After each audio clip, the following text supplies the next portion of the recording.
Assalamualaikum warahmatullahi wabarakatuh. Kembali lagi dengan saya.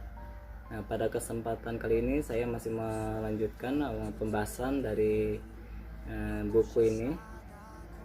Jangan lupa like dan share video ini dan juga subscribe video channel YouTube saya ini. Oke, legitimasi teori Meyer dan Scott pada tahun 2009. Legitimasi merupakan akar dari kesesuaian antara organisasi dan lingkungan budayanya. Graeber pada tahun 2002 menyatakan bahwa legitimasi diperoleh dari pihak-pihak di luar perusahaan. Pada tahun 1995, Gray et al. Menyatakan bahwa ada 4 strategi legitimasi yang sering dipakai oleh organisasi apabila terjadi sebuah masalah. Nah, yang pertama yaitu mencoba mendidik stakeholder tentang tujuan organisasi untuk meningkatkan kinerjanya. Nah, yang kedua yaitu mencoba untuk merubah persepsi tentang suatu kejadian. Nah, yang ketiga mengalihkan perhatian terhadap suatu masalah yang menjadi perhatiannya. Nah, yang keempat yaitu mencoba merubah ekspektasi eksternal tentang kinerjanya. Nah, kemudian ada variabel-variabel yang berhubungan dengan legitimasi. Yang pertama yaitu variabel corporate social performance. Jadi letak hubungannya yaitu bahwa perusahaan mengungkapkan kinerja sosial kepada shareholder untuk mendapatkan legitimasi. Secara otomatis akan meningkatkan citra perusahaan. Oleh karena itu, economic performanya juga ikut meningkat hingga harga saham akan naik. Kemudian variabel berikutnya yaitu keunggulan bersaing. Jadi letak hubungannya bahwa perusahaan ini mengungkapkan keunggulan apa saja yang ada di perusahaan itu kepada shareholder.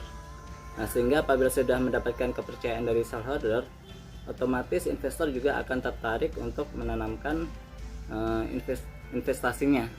Kemudian yang selanjutnya yaitu mengenai stakeholder teori Freeman dan Reed pada tahun 1983.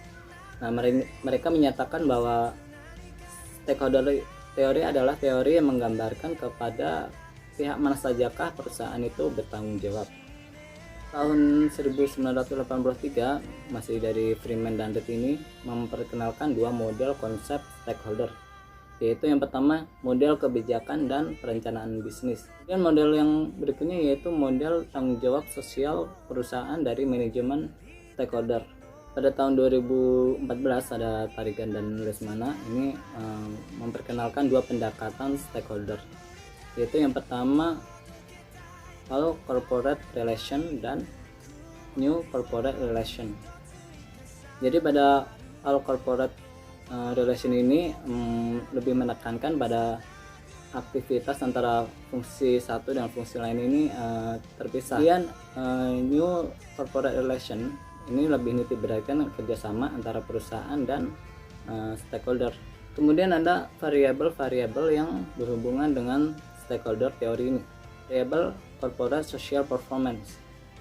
Nah, apabila bisa menerapkan variabel corporate social performance ini dengan baik, maka stakeholder ini akan memberikan dukungan yang lebih kepada perusahaan untuk meningkatkan kinerjanya. Berikutnya yaitu variabel knowledge management. Jadi apabila pengetahuan kita manfaatkan dengan baik, maka otomatis perusahaan akan lebih maju. Nah, ini dia yang akan membuat stakeholder lebih meyakini ke perusahaan bahwa perusahaan mampu bersaing di era globalisasi ini.